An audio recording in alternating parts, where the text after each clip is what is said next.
예수께서 승천하실 때가 가까이 오자 예루살렘으로 가실 것을 굳게 결심하셨습니다.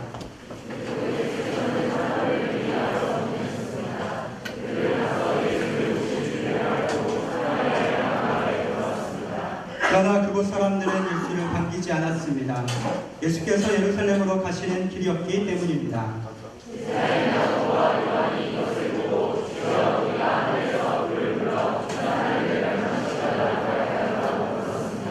그러자 예수께서 뒤돌아 그들을 꾸짖으셨습니다. 그들이 길을 가고 있는데 한 사람이 예수께 말했습니다. 선생님이 가시는 곳이라면 어디든 따라가겠습니다.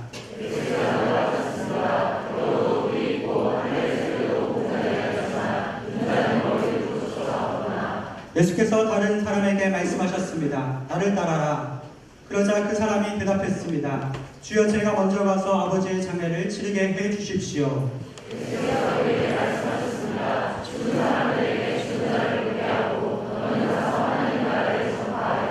또 다른 사람이 말했습니다. 주여, 저는 주를 따르겠습니다. 하지만 제가 먼저 가서 가족들에게 작별 인사를 하게 해 주십시오.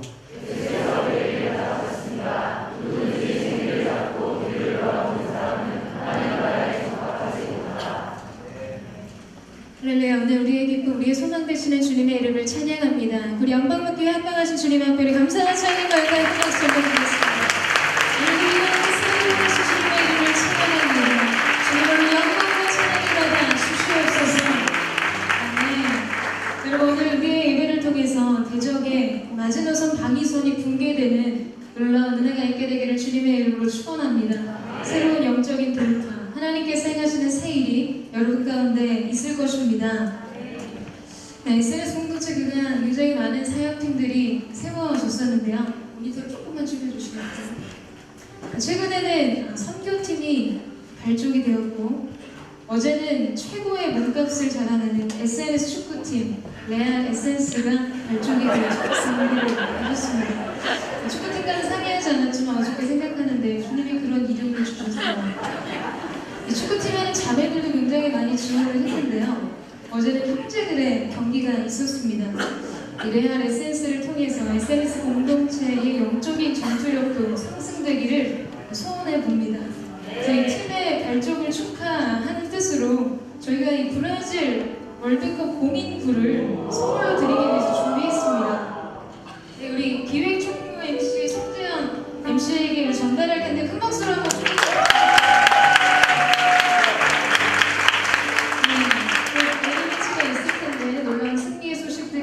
전해지기를 소망합니다. 제가 사실은 원래 선교팀에게도 축복의 선물을 드리려고 생각을 했는데요. 드릴 것이 없어요. 그냥 주님이 제자들을 파송하시면서 너희는 전대나 배낭이나 신발이나 아무에게도 무난하지 말라고 하셨어요. 그럼 무엇이 더 필요하겠습니까? 주님이 주지 말라고 하셔서 저 너무나 축복하고 싶고 주고 싶었는데 말씀에 순종하기로 했습니다. 여러분, 주님의 길을 가시기를 축복합니다. 선교팀 어디 계시죠? 네, 그곳에 흩어져 계시는 대로 선교팀에게도 한번 사랑의 축복을 말씀드리겠습니다.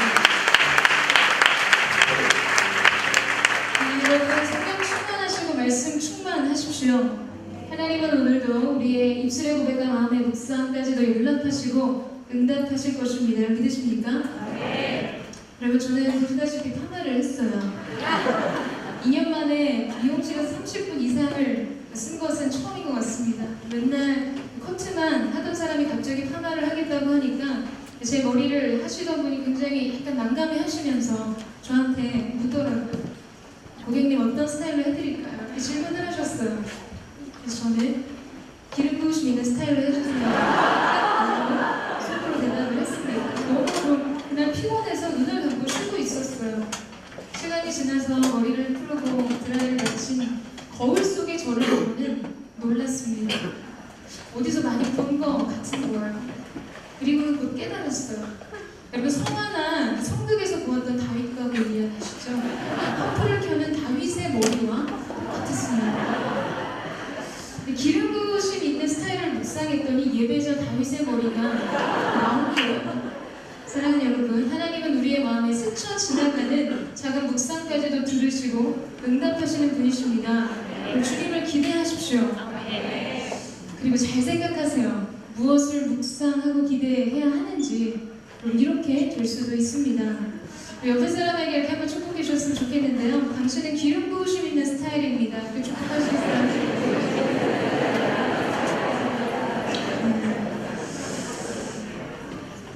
오늘 하나님께서 우리 가운데 주신 말씀 안으로 나아가기를 원합니다.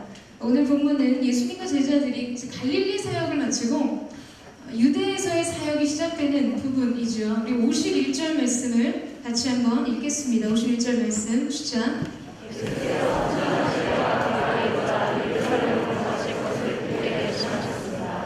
여러분, 오늘 이 구절에서는 예수님께서 승천하실 때, 그래서 그로 인해 굳게 결심하시다라는 부분이 등장합니다. 저는 이 두 가지 구절에 밑줄을 그어 놓았는데요. 이 부분에서, 이 본문에서만 볼 수 있는 아주 독특한 부분이라고 생각합니다. 여러분, 예수님께서는 자기의 때를 생각하시고 그 때에 대해서 생각하시거나 말씀하실 때 그것은 대부분 십자가를 주시는 구속 사역에 대한 부분이었습니다. 그런데 오늘 예수님은 공생의 종착지인 예루살렘으로 가는 그 고난의 길을 가시기 위해서 굳은 결심을 하시게 되죠. 그리고 성경은 그 이유에 대해서 말해주는데, 그동안 예수님께서 의식하시며 말씀하시던 예수님의 때, 그 십자가의 때가 아니었습니다. 바로 승천하시는 때입니다.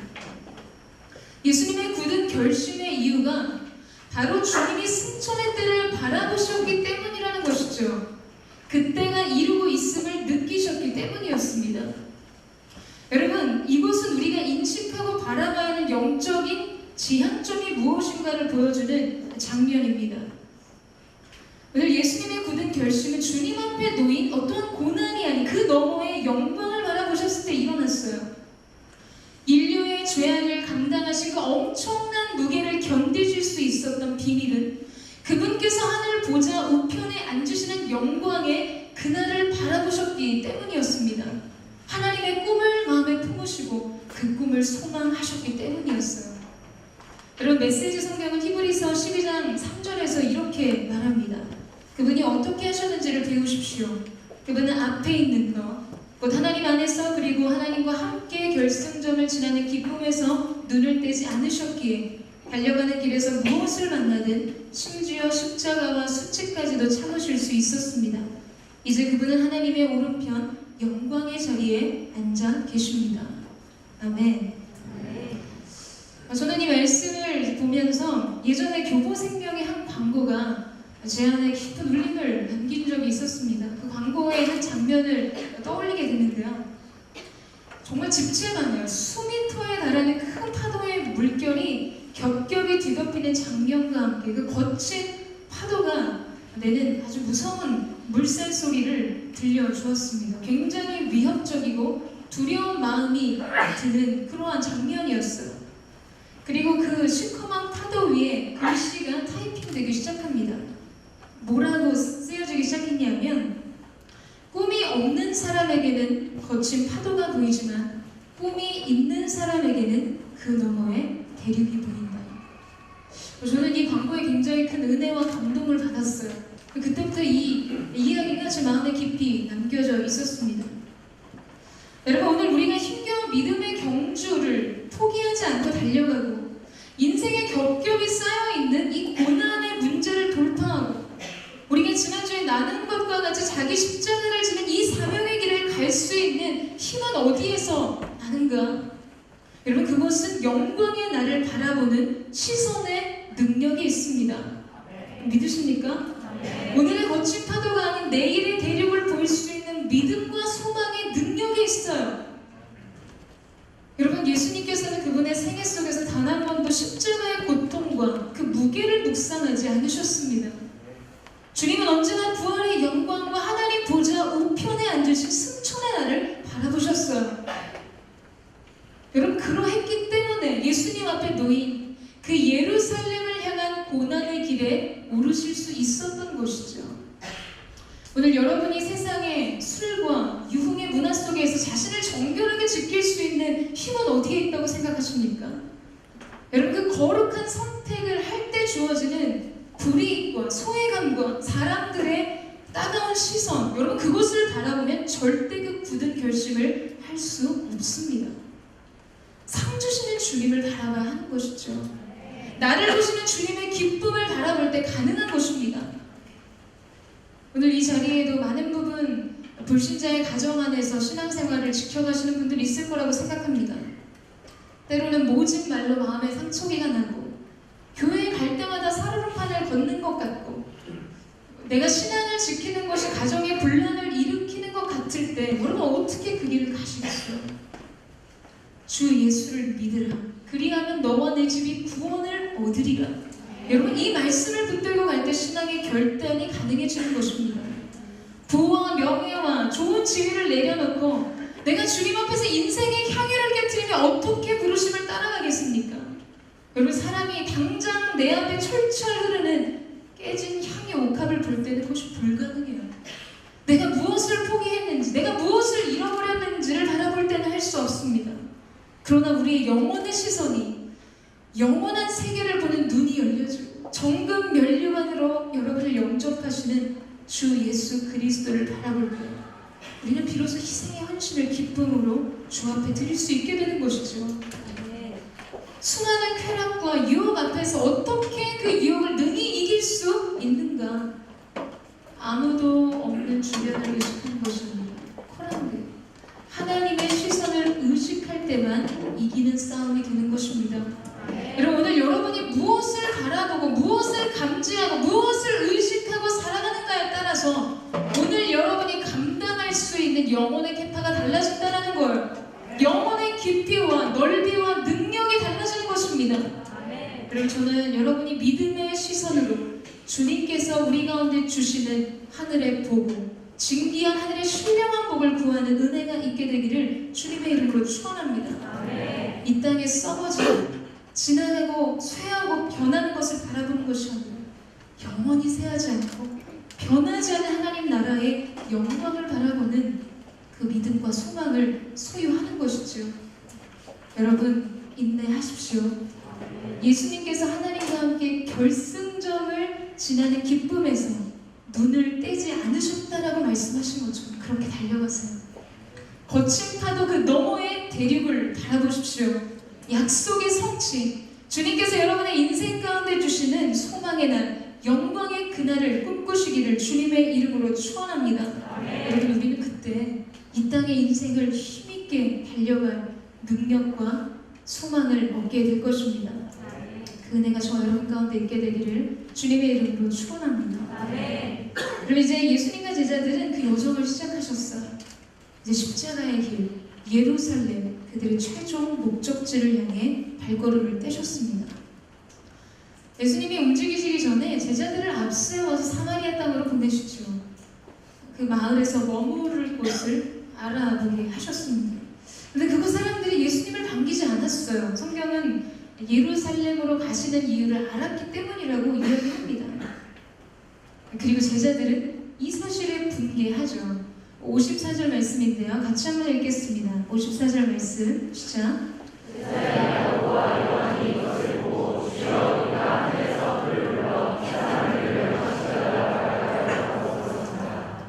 여러분 저는 이 말씀을 이렇게 읽고 보는데 제 안에 이런 감정을 숨길 수가 없었어요. 지네가 뭐라고 이런 마음이 드는 거예요. 여러분 사실 되게 웃기는 이야기입니다. 지금 제자들이 예수님 불을 내리십시오. 엘리야의 그 거룩한 불, 모든 것을 소멸하고 사르는 하늘의 불을 내리셔서 우리를 이렇게 대우하고 예수님을 이렇게 대우 저 사람들을 다 멸절시키십시오. 여러분 이게 아니에요. 이 내용을 보면 지금 우리가 주님을 위해서 주님이 원하신다면 하늘에서 불을 내리겠습니까? 내리겠습니다. 내릴까요? 라고 말하고 있는 것이죠. 여러분 우리는 이 말 속에서 두 가지 사실을 발견할 수가 있습니다. 첫 번째는 지금 제자들 안에 굉장히 높아진 자의식입니다.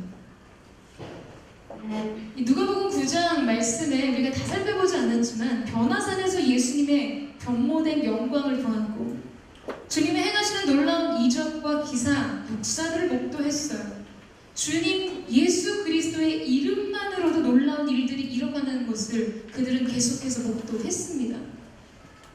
여러분, 그들은 그렇듯 위대한 주님 곁에 서 있는 자신들도 위대한 사람이라는 착각 속에 빠지게 됩니다.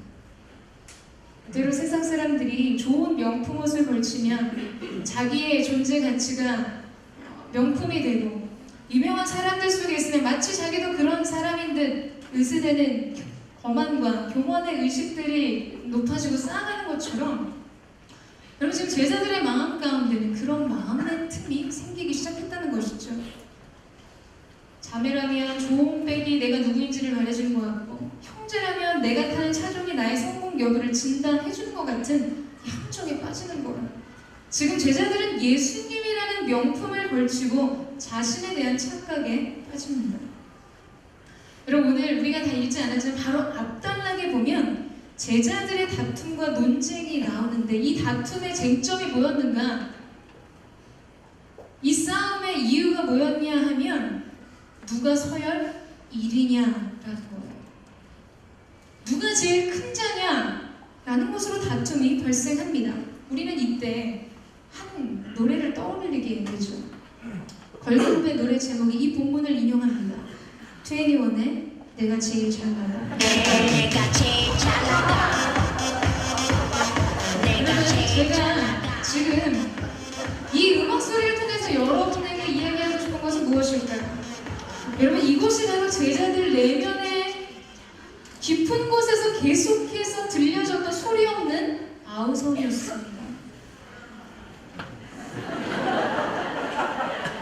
그냥 시청각 교육이 항상 중요하죠. 지금 이 외침, 이 가사는 이 성경의 본문에서 인용이 된 것 같아요. 여러분, 끊임없이 그들의 마음속에서 외쳐내는 소리가 있었다는 거예요. 내가 제일 잘 나간다는 거죠. 이 노래의 가사를 제가 찾아봤더니 둘째라면 서로를 몸이래요. 제자들이 지금 서로에게 다툼의 원인이 됐던 것이 바로 이것이었습니다. 나를 둘째라고 하면 서럽지. 어떻게 나를 작은 자라고 말할 수 있는가? 내가 제일 잘 나가 라고 이야기를 하는 것이죠. 내가 제일 잘 나가는 사람이 되고 싶다 였습니다. 이것이 그들의 마음속에 끊임없이 피어오르는 안개와 같았어요. 그리고 이 마음의 부작용들이 드러나기 시작합니다. 지금 당시에 이 슈퍼스타였던 예수님 곁에 있으면서 사람들이 예수님 얼굴 한번 보고, 예수님 눈빛 한번 마주치고, 그분의 옷자락 한번 만지기를 원하는 수많은 인파 속에 휩싸여보고 수많은 시선의 조명을 받았어요. 그런데 지금 그런 그들에게 사마리아인들이 대접하지 않는 거예요. 배척하고 거절하는 것입니다.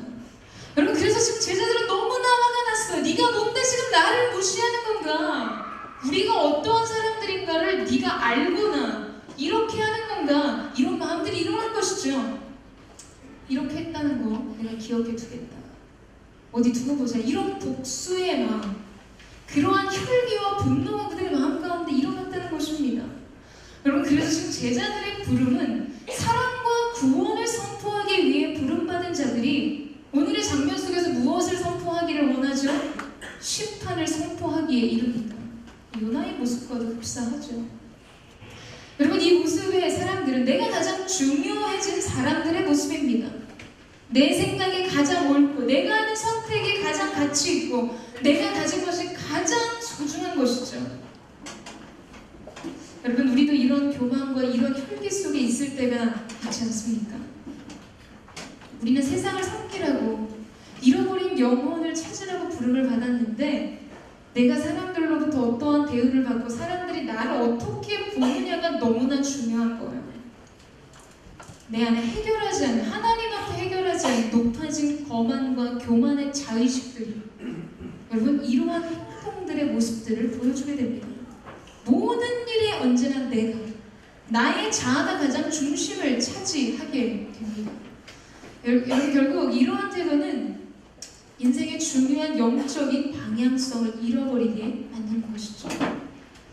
저는 저와 여러분에게 이러한 영적 태도가 없게 되기를 주님의 이름으로 축원합니다. 언제나 겸손의 마음으로 세상을 섬기고 잃어버린 하나님의 사람들의 심정을 품는 여러분이 되시기를 축원합니다. 여러분, 두 번째, 우리는 이들의 모습 속에서 주님을 위하고 주님을 사랑해서 한다고 하는 우리의 육신의 생각이 어떠한지를 보게 됩니다. 지금 제자들의 생각은 이렇게 우리가 보기에는 굉장히 영적으로 유아적인 행동 같아 보이지만, 여러분, 사실 지금 이 행동을 하고 이 말을 한 제자들의 마음 속에는 나름 예수님을 위해서 한 말이었어요. 놀라운 예수 그리스도를 사마리아인들이 도착하면 주님 제가 한번 나서 보겠습니다, 이런 마음이었던 거죠. 대표적인 예가 지난주에 저희가 이제 베드로의 고백에 대해서도 나눴는데, 베드로의 이야기입니다. 누가복음에는 기록되지 않았죠. 베드로의 고백 이후에 담겨져 있는 엄청난 칭찬을 받은 후에 주님이 너무 분위기 파악 안 해주세요. 사람 마음 이렇게 잘, 이런 분이 아니세요. 내가 너희의 고백 위에 교회를 세우겠다 하고 갑자기 사단아 물러가는 이런 흐름을 만드시죠. 예수님의 순환을 예고하실 때 베드로는 말합니다. 주님, 절대로 안 됩니다. 그런 일이 일어나서는 안 됩니다. 제가 주님 지켜드립니다. 이러한 이야기를 한 것이죠. 우리는 이때 바로 이 한 글자의 키워드를 떠올리게 됩니다. 의리죠. 요새 SNS나 곳곳에 이 의리가 아주 굉장히 중요한 한 이슈더라고요. 진정 그리스도를 지켜드리고자 하는 그 의리찬의 의리입니다. 지금 베드로가 그걸 보여주고 있는 거. 그러나 여러분, 주님께서 뭐라고 말씀하십니까? 사단아, 내 뒤로 물러가라. 내가 하나님의 일은 생각하지 않고 사람의 일만을 생각하는구나. 여러분, 우리는 이 장면에서 굉장히 중요한 한 가지를 발견합니다. 그것은 무엇인가? 여러분, 생각에는 두 가지가 있다라는 거예요. 하나는 하나님의 생각이 있습니다. 곧 영의 생각입니다. 다른 하나는 사람의 생각, 곧 육신의 생각입니다. 로마서는 육신의 생각은 사망이요, 영의 생각은 생명과 평안이라고 말씀하시죠. 여러분, 우리가 아무리 주님을 위하는 것 같지만 인정에 매인 사람의 생각은 평안과 생명일 수 없다는 것이죠. 우리는 하나님의 생각, 곧 영의 생각을 취하는 사람들이 되어야 합니다. 어떠한 일을 만나든지 하나님의 생각을 찾는 거예요. 성령께서 원하시는 생각, 성령의 인도하심과 기름 부으심이 있는 하나님의 일, 영의 생각을 찾는 것입니다. 그런데 우리가 너무나 쉽게 자아에 몰입된 채로 나의 육신이 가져다준 생각과 행동을 취하게 된 경우들이 너무나 많습니다. 여러분은 어떠한 생각 속에 머물러 계세요? 여러분은 어떠한 마음으로 여러분에게 주어진 사역과 양육과 선교와 모든 일들을 감당하고 계십니까? 어떠한 생각 속에서 여러분 인생의 최선을 다하고 계십니까? 여러분, 그것이 때로는 선한 동기와 마음에서 비롯된 것이라 할지라도 성령님이 기름 부으시는 하나님의 영, 그분의 생각이 아니라 사람의 생각 속에 머무를 수 있다는 것이죠. 저는 저와 여러분 가운데 오늘 하나님의 생각을 품는 은혜가 있게 되기를 주님의 이름으로 축원합니다. 아멘. 그때 여러분은 평안과 생명의 열매를 얻게 될 것입니다. 여러분, 이러한 제자들을 예수님이 꾸짖으세요. 역시 예수님의 본심은 언제나 구원과 소망입니다. 제자들을 데리고 다른 마을로 들어가시죠. 아무런 마음 없이, 다른 남겨진 마음 없이 길을 가고 계십니다. 그때 바로 한 사람이 예수님께 나와서 이러한 이야기를 합니다. 58절 말씀인데요. 선생님이 가시는 곳이라면 어디든 따라가겠습니다. 이렇게 이야기를 합니다. 근데 예수님이 대답하셨어요. 같이 한번 읽어볼까요? 예수님께서 대답하셨습니다. 여우도 뿔이 있고 하늘의 새도 보금자리가 있지만 인자는 머리 둘 곳이 없구나. 예수님이 무슨 말을 하시는 것일까요? 여러분, 갑자기 동문서답 아닙니까? 저는 주님을 어디든지 따라가겠습니다. 여우도 뿔이 있고 하늘에서도 보금자리가 있는 나는 머리 둘 곳이 없구나. 뭐라도 하나 해달라는, 잘못 해석하면 그런 의미가 될 수 있어요. 여러분, 전혀 다른 방향의 이야기를 하고 계십니다. 어디든 예수님을 따라가겠다는 사람에게 대체 예수님은 무슨 말씀을 하시는 것인가? 여러분, 이것은 예수님을 따르겠다는 그의 의중과 동기에 대한 주님의 응답이셨습니다. 어디든지 주님을 따르겠다고 말하는 그의 마음 안에 숨겨진 동기가 무엇이었다는 것일까요? 무엇 때문에 예수님이 이러한 대답을 하셨겠습니까? 여러분, 그는 다른 것을 기대했어요. 수많은 사람들의 화려한 시선 속에서 기사와 능력을 행하고 빈 배에 그물이 찢어지고 빈 들에 12광주리가 남도록 채워지는 경이로운 기적, 그런 능력, 그런 박수, 그런 화물을 기대했던 것이죠. 그리고 그 현장 한복판에 서 있는 자기 자신을 상상했던 것입니다. 그러나 어디에도 십자가는 없었어요. 갈보리 언덕의 고난의 그림자는 보이지 않았습니다. 그냥 오직 예수님과 함께 할 때 주어지는 인생의 영광과 번영과 형통과 축복만을 그렸던 것이죠. 내가 복음을 영화롭게 한 것이 아니라 그 복음이 나를 영화롭게 해주기만을 바라는, 여러분, 그 마음이 그의 영혼 속에 녹아져 있었던 것입니다. 여러분, 저는 바로 이 부분을 오늘날 그리스도를 따르는 사람들이라고 불리는 우리의 모습 속에서 너무나 자주, 너무나 쉽게 발견하게 되는 것을 보게 됩니다. 여러분, 우리가 결국 주님을 위해서 내가 희생하겠다고, 헌신하겠다고 말하는 그것도 결국에는 본질을 들춰보면 나 자신을 위한 것일 수 있어요. 정말로 예수님을 사랑해서 가는 이 길이 어떠한 길인지, 내가 무엇을 감수하고 각오해야 하는지에 대해서는 전무합니다. 개념도 그림도 마음의 뜻도 없는 것이죠. 축복과 기적을 향한 믿음을 선포할 때는 아멘으로 화답하지만 희생과 헌신을 요구할 때는 꽁무니를 뺍니다. 결국 여전히 우리는 우리 안에 사시는 그리스도의 일생이 아닌 나의 삶을 살기를 원하고 그렇게 살고 있다는 것을 보여주는 장면입니다.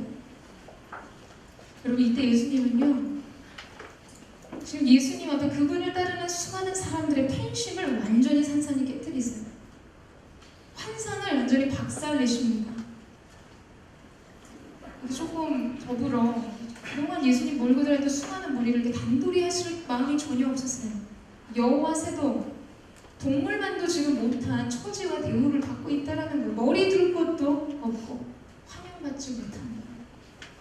나를 따르는 길에는 이 각오가 필요하다는 것이죠. 그래서 저는 이번 주 설교 본문을 이제 공지 받고 혼자 말씀을 보면서 묵상할 때 어렵다, 부담스럽다 라는 생각을 했어요.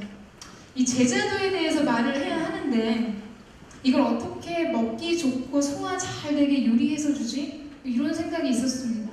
어떻게 잘 풀어서 먹여줘야 될까? 이런 고민들을 하고 있었어요. 근데 이렇게 앉아서 말씀을 묵상하고 있는데 주님이 제 안에 그렇게 말씀하시는 거예요. 너 대체 뭐가 부담스러워? 뭐가 어렵다는 거지? 지금 사람들에게 이 희생이라는 거, 헌신이라는 거, 자기 자신에 대해서 죽으라고 말하는 것이 어렵다는 거니? 왜 그게 어렵지? 라는 질문을 제게 던지셨어요. 여러분, 저는 그 자리에서 완전히 주님 앞에 얼어붙었습니다. 그렇죠, 주님. 어쩌면 제 스스로 사람들에게 이 부담을 주고 예수님을 따라가는 그 길에서 마치 고개를 갸우뚱거리면서 뒤돌아서지 않도록 좋은 말, 위로와 격려, 축복의 말로 그들을 다독이려 했는지도 모르겠습니다. 마음의 무거움을 안고 돌아가지 않도록 아주 잘게 소화될 만큼의 강도와 분량으로 말씀을 전하려고 했는지도 모르겠어요. 여러분이 이 예배가 끝나는 그 시점에 내가 할 수 없을 것 같고 드릴 수 없을 것 같은 자신의 한계를 보는 그 절망을 경험하게 하고 싶지 않아서 어쩌면 저는 기쁨과 환희와 예배의 영광 속에서 삶에 대한 소망을 갖고 함께 하심에 대한 기대를 가지고 적당하게 그렇게 돌아가게 하고 싶은 마음이 있었는지도 모르겠습니다.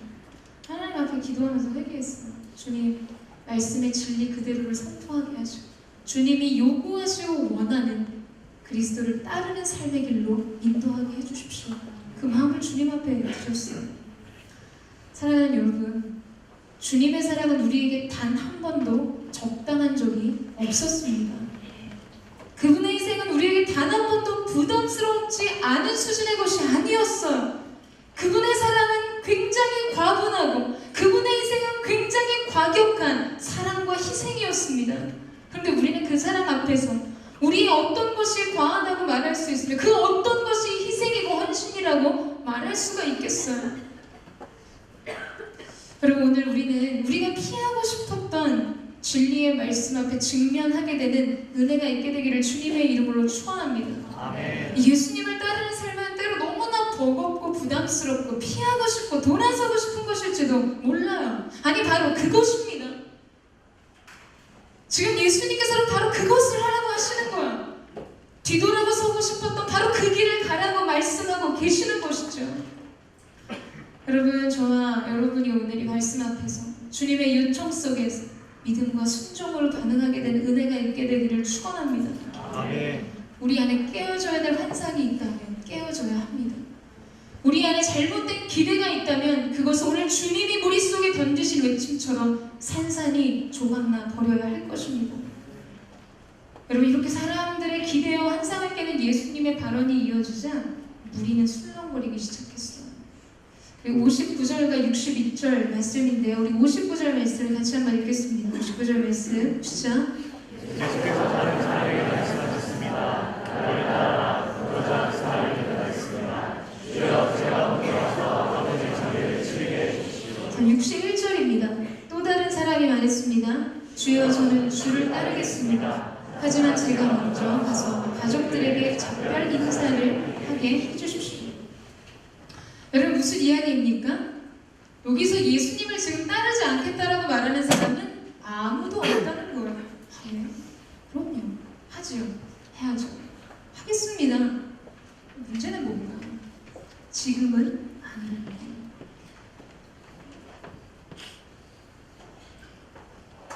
여러분, 먼저 할게 있다는 겁니다.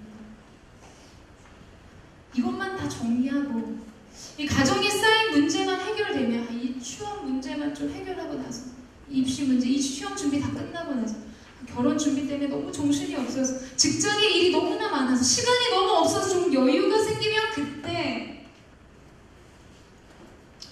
나중에 하겠다는 사람들의 이야기죠. 여러분, 지금 하지 못하면 결코 그때도 할 수 없습니다. 헌신은 내가 할 수 있을 때 하는 것이 아니에요. 우리는 그런 것을 헌신이라고 부르지 않습니다. 여러분, 우리는 그런 것을 사랑이라고, 그런 것을 희생이라고 말하지 않습니다. 여러분, 시간이 많아서 하는 것이 헌신일까요? 그건 여가 생활이죠. 즐겁고 좋아하는 일만 섬기는 것이 헌신입니까? 그것은 동호회 모임이죠. 부담스럽지 않을 때는 여러분 결코 없어요. 내가 완전히 준비됐다고 느끼는 때는 결코 오지 않을 것입니다. 여러분, 우리가 잘 알잖아요. 물이 변하여 포도주가 된 사건이 있죠. 근데 예수님이 그때 이렇게 말씀하십니다. 어머니요, 이게 나랑 무슨 상관이 있습니까? 아직 내 때가 이르지 않았습니다. 여러분, 그런데 예수님의 때가 이르지 않았다고 말씀하셨지만 예수님께서는 기적의 역사를 일으키셨어요. 그렇다면 이 때는 어떠한 때인가? 물론 신학적으로도 영적으로도 여러 가지 의미가 있어요. 아까 이야기한 것처럼 주님의 십자가일 때, 아들이 영광 받으시는 그때이기도 하지만 무슨 때인가? 여러분, 순종의 때입니다.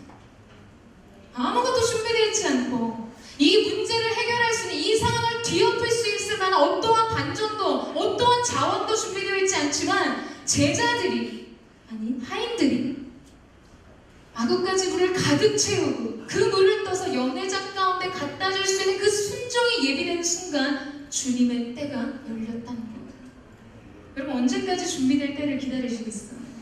그때는 결코 오지 않습니다. 여러분이 주님의 말씀 앞에, 주님의 임재 속에, 주님의 요청 속에 순종하는 때가 준비된 하나님의 때입니다. 바로 그때가 기적의 때예요. 바로 그때가 하나님의 놀라운 능력과 역사가 시작되는 때입니다. 여러분, 저는 우리가 다른 것을 이야기하지 않게 되기를 원해요. 제가 리더십을 세우고 많은 뭐 순장을 세우고 그룹장을 세우고 팀장을 세울 때마다 가장 많이 듣는 이야기가 그런 것 같아요. 아직 준비가 좀 안 됐습니다. 피하고 싶은 거예요. 근데 제가 그 마음의 심리를 너무나 잘 알아요. 왜냐면 제가 치과를 다닐 때 저의 태도가 그렇거든요. 입을 벌리고 이렇게 앉아있다가 저는 이 마취에 대한 약간 알러지가 있어서 아픈 거는 제가 워낙 잘 참는데 그래서 이렇게 얘기해요. 그냥 마취 안 하고 하겠습니다. 선생님 막 놀래요. 그래서 아무튼 싫어해요. 너무 싫어요. 이번에 치과 가가지고 앉아있는데 뒤에 이제 스케줄이 뭐 저녁 때 이제 모임이 있었기 때문에 충분했는데 다른 치료할 게 있다고 말씀하시는 거예요. 갑자기 제가 핸드폰을 꺼내고 시계를 보면서 얘기해서 제가 오늘은 시간이 안 될 것 같습니다. 다음 주 수요일에 다시 오겠습니다. 그 예약을 잡았어요. 이렇게 하고 나면 여러분 항상 제가 경험적으로 한 2-3달 밀립니다. 못 가요. 마음이 안 먹어져요. 그럼 언제 가는가? 죽을 것 같이 아플 때. 타이레놀 한 2-3알 아주 열심히 먹어도 해결이 안 될 때 그때 가게 되죠. 여러분, 우리의 때는 순종의 때에 찾아옵니다. 여러분, 우리 안에 갖고 있는 이 부담감은 언제 풀어지냐면 오늘 우리가 문제에 직면할 때 풀어지게 돼 있어요. 제가 이번 주에도 양혜김 씨에게 그런 얘기를 했어요. 피하게 하면 안 된다. 직면해야 한다. 그건 그 현장 안에서만 해결될 수 있는 거예요. 시간을 갖는다고 해결되지 않습니다. 오늘 우리가 하나님이 부르신 그 부름 앞에 지금 내가 할 수 있는 적정 수준의 일을 하는 것이 헌신이고 희생이 아니라는 것을 알게 되는 은혜가 있게 되기를 축원합니다. 같이 읽은 여러분 59절과 61절의 사람들은 안 하겠다는 게 아니었어요. 그들은 할 마음도 있고 하고 싶다는 거예요. 그런데 그들에게는 지금 먼저 해야 되는 당장 더 중요한 일이 있다는 것입니다. 더 먼저 돌아보아야 되고 더 먼저 챙겨야 되고 있는 일이 있다고 말하는 것이죠. 우리는 찬양 속에서 기도의 고백 속에서 주님이 나의 우선순위, 주님이 내 모든 것이라고 말하지만 결국 결정적인 때에 그들은 먼저 돌아봐야 한다고 생각하는 중요한 일들 속에서 뒷걸음질 치게 됩니다. 그렇다면 우리 주님이 이해를 전혀 못하시는가? 그건 아니에요. 그저 그게 핑계였는가? 아니었어요. 자신의 아버지의 장례를 치르는 중요한 문제였습니다. 유대인들의 사회에서 아들에게 자신의 아버지의 장례를 치른 일만큼 중요하게 요구되는 것은 없었어요. 이 의무는 율법을 공부하고 유월절 제사나 할례 시행이나 성전 예배보다도 우선권을 가졌던 일이었습니다. 지금 어쩌면 우리의 마음속에 따라가겠습니다, 하겠습니다, 섬기겠습니다, 그러나 지금 당장은 어렵습니다 라고 말하는 그 이유가 납득되지 않고 타당하지 않아서가 아니라는 거예요. 여러분, 자꾸 주님을 설득하려고 하지 마세요. 그것이 중요한 것을 알고 있습니다. 그러나 더욱 중요한 것이 있다는 것이죠. 여러분 아멘이십니까? 네. 오랜 시간 저도 이제 청년 사역을 하면서 발견한 것이 있다면, 여러분 청년의 때 청년들이 깨트려야 하는 가장 고통스럽고 포기하기 어려운 향유가 무엇인가에 대한 부분입니다. 자기 삶에 꿈꿨던 자기 기대나 성공이나 결혼이나 다복한 가정, 세상의 지위나 여러분 재정적인 능력이 아니더라고요. 그거를 포기하는 것을 너무나 힘들어하고 그러지는 않더라고요. 청년들이 가장 힘들어하는 것은 이 하나님 앞에 헌신하고 그 부르심 앞에 자기를 드리기 가장 어렵게 그들의 발목을 붙드는 것은 그들을 향한 부모님들의 기대였습니다. 내 딸이, 내 아들이 이렇게 살아주기를 바라는 부모님의 기대, 그 부모님의 크지도 않은 작은 바람들, 그저 평범하게 행복하고 남들 다 누리는 거 누리고 남들 살아가는 대로 순리라고 믿는 인생의 길을 가기 원하는 그 부모님들의 바람 앞에서 무너지는 거예요. 여러분, 내가 나를 깨트린 것은 어떻게 보면 쉽습니다. 그런데 사랑하는 사람의 마음을 아프게 하고 그 마음에 실망감을 안겨주는 것이 훨씬 더 고통스러운 것이죠. 이것이 이 시대 기독 청년들의 향유라고 저는 생각합니다.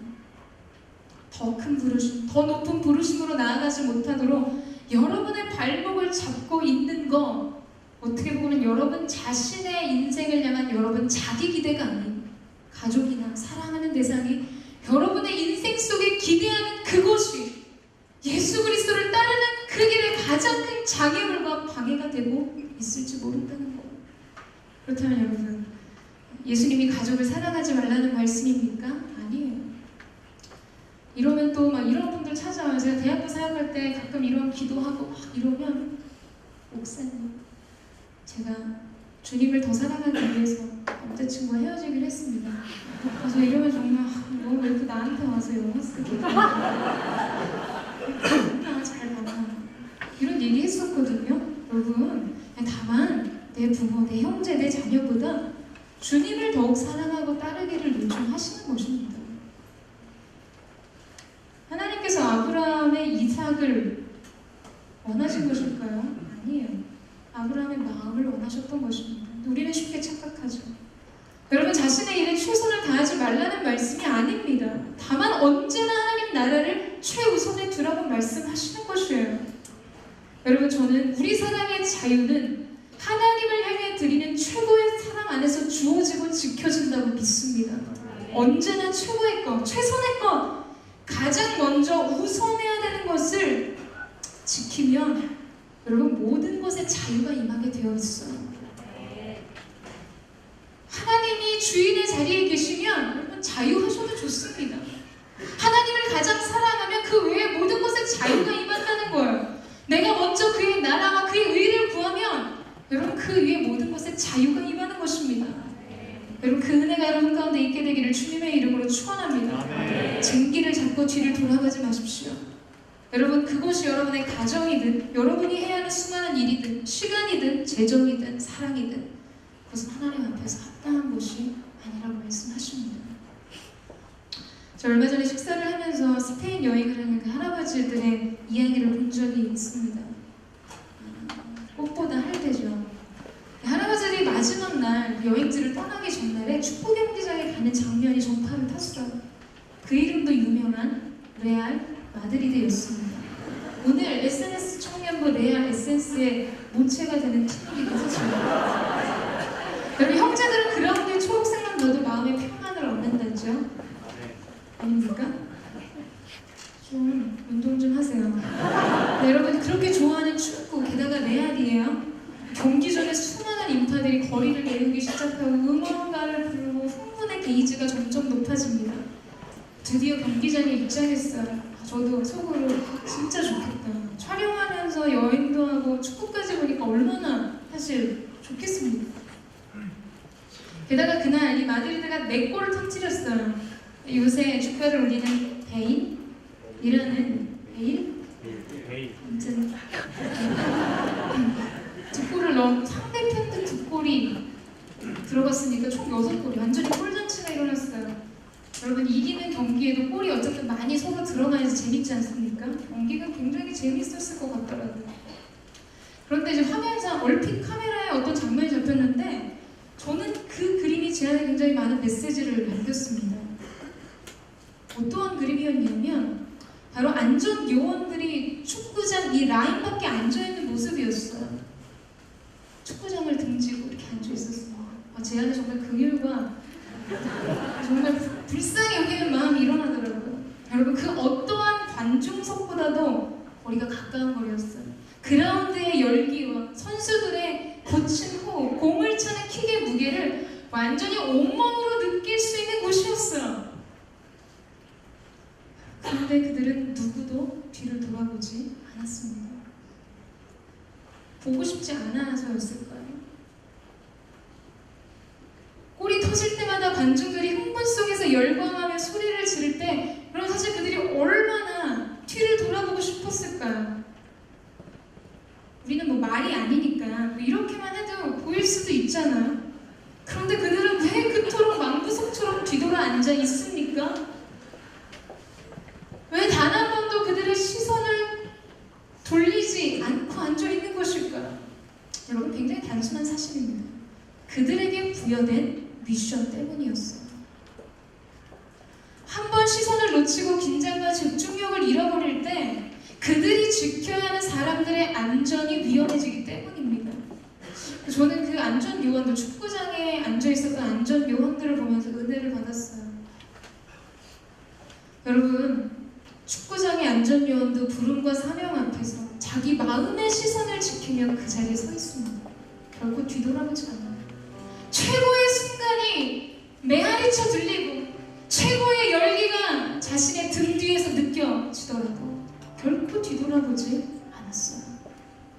하물며 하나님 나라의 영광을 위해 부름받은 우리의 삶이 여러분 어때야 하겠습니까? 저는 오늘 이 시간 저와 여러분의 삶 가운데 현대를 향해 달려가는 우리 인생의 길 속에 단 한 번 더 쟁기를 잡고 뒤를 돌아보지 않는 은혜가 있게 되기를 주님의 이름으로 축원합니다. 주님의 길을 가십시오. 오늘 하나님께서 우리 가운데 요구하시는 그 예수 그리스도를 따르는 그 십자가의 길을 가세요. 여러분, 십자가는 나 때문에 지는 것이 아니라 주님 때문에 지는 것입니다. 주님을 위한 십자가를 지세요. 그리고 사랑하는 주님의 뒤를 따르십시오. 여러분은 주님의 제자입니다. 오늘 우리가 때로는 피하고 싶고 조금 더 이 시간을 유보하고 싶고 조금 더 생각해보고 싶고 조금 더 마음을 가다듬으면서 준비하고 싶어서 피해왔던 주님의 그 부름 앞에 우리가 반응하며 가게 되기를 주님의 이름으로 축원합니다. 여러분, 용기를 내십시오. 여러분이 첫걸음을 떼는 그때 여러분 하나님의 때가 열려줄 것입니다. 여러분의 인생 가운데 새로운 시즌이 열려지게 될 거예요. 다음 스텝을 위해서 기도하십니까? 발을 떼십시오. 믿음의 발걸음, 순종의 발걸음으로 예수 그리스도의 길을 따를 때 주께서 여러분을 놀랍도록 인도하시고 큰 일을 행하실 줄로 믿습니다. 제가 이참게 찬양하며 기도하며 나아가기를 원합니다. 사랑하는 주님, 우리 마음에 한 가지 소망을 주한테 고백하며 나아가기를 원합니다. 거룩하신 주님의 이름을 높여드리며 우리의 작은 순간순간의 호흡까지도 주님의 영광이 되며 주님의 일들에 아름답게 쓰임받고 사용되어지기를 원하오니 성령 하나님 기름 부어주시고 이 고백대로 우리의 인생을 인도하여 주시옵소서. 우리 함께 찬양하며 나아가겠습니다.